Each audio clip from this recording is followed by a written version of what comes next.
مع الله في لألآت النجوم وحبك الغيوم وضوء القمر نحمده ونصلي على رسوله الكريم اما بعد بسم اللہ الرحمن الرحیم۔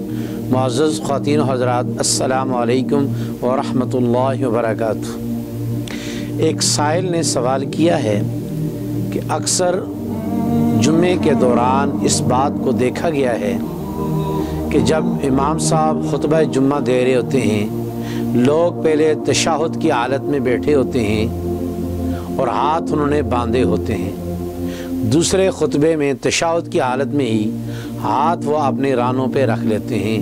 کیا ایسا کرنا درست ہے؟ تو یاد رکھیے، جمعے کے دوران خطبے کے وقت کسی خاص حالت پر بیٹھنا شریعت نے کوئی پابندی نہیں لگائی کہ جی آدمی تشہد کی حالت میں بیٹھے یا دوزانوں بیٹھے، شریعت نے اس کی کوئی پابندی نہیں لگائی۔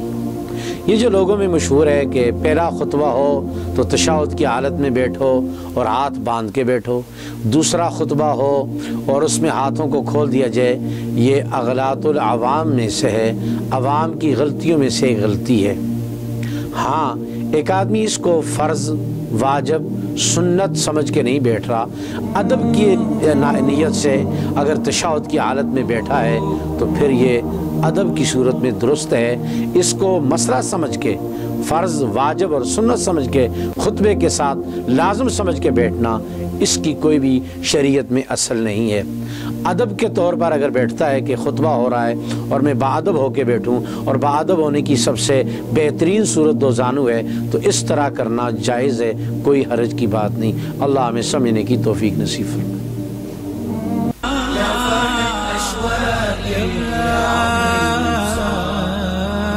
يتساءل من كل أيام الصعب